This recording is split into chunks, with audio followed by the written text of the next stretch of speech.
Ay, kinulam ka rin ba? Pagkawag mo pala sa akin, ha? Meron pala siyang kulam, kaya pala hindi nakakalakad ngayon, nakakalakad na. Ilan humahawak sa'yo pagka gusto mong lumakad, te? Kami, dalawa. Alalayan. Talagang hindi ka nakakalakad, te? Nalalay sa akin, ako na lang. Yung anak Pangalawang beses ka pa nagagamutin? O pangatlo? Tatlo na ngayon. Tapos na to. Follow up na eh. Follow up ito para sa nerves. Sa next na lang, kasi pinapagalit mo ako, kaya nagpajama nga ako. Sabi ko, kailangan Tapos nagdala ka pa ng pasyente. Nagdala ko ang pasyente. Sa sunod pa.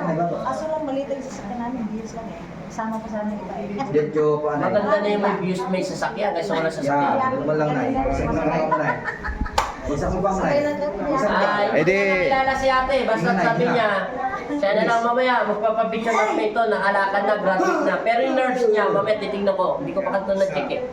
Magkakalaman kami nito sa nerves. Sobrang saya na yung naramdaman mo, te, ano?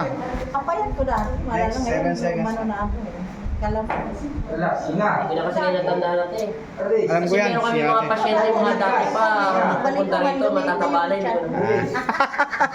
O yan, te, di ba sabi mo, nagpagamot ka na dati. Gano'ng kalaki yung tiyan ni Rada dati? Diyan ni Rada dati. Yung dito niya. O, ang laki dito. May elegant siya, no? No. O yan ay, ayan te, wala pa kaming 2 buwan nag-training te, tingnan mo yung tiyan niya, laki ng binaba, pati dito niya. Sa'yo, inabot ka ng 1 taon, wala ka pang muscle. May ipit yung gat niya. Ay, gano'n na. Kasi, Ay hindi pwede, gagana, hindi lumalabas yung cardio. Diba, sa akin gano'n ang tingin, ha? Nakita mo? Nay, maghapon tayo dyan, Nay. Sige, te. Ginagawa kasi namin. Te, pasalamat ka na kay Papa Jesus. Ibagsak lang yung katawan mo. pinagaling mo yung aking karamdaman. Huwag ganun. At ito pala, Parang nagigigil. nakalakad. Huwag may tigas na normal. Iba lang po kay Apo ako na may nagpulong sa akin na dito ako papuntahin. Kaya, Sino yung bulong sa'yo?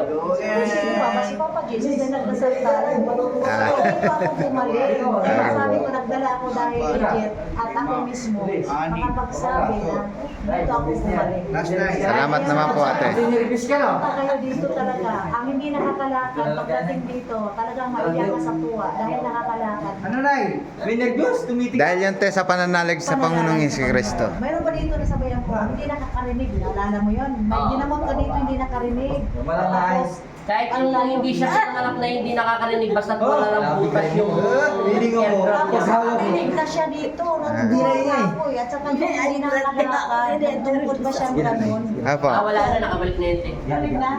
Bumalik na rito. Nagtungkod siya tapos lalakad na, ang bilis na maglakad eh. Kailangan may saan eh. Paglabas. Kaya sabi ko, wow. Huwag binibilang. Sige, te, bye-bye natin. Salamat. God bless po. Bye-bye. Amin. Pagka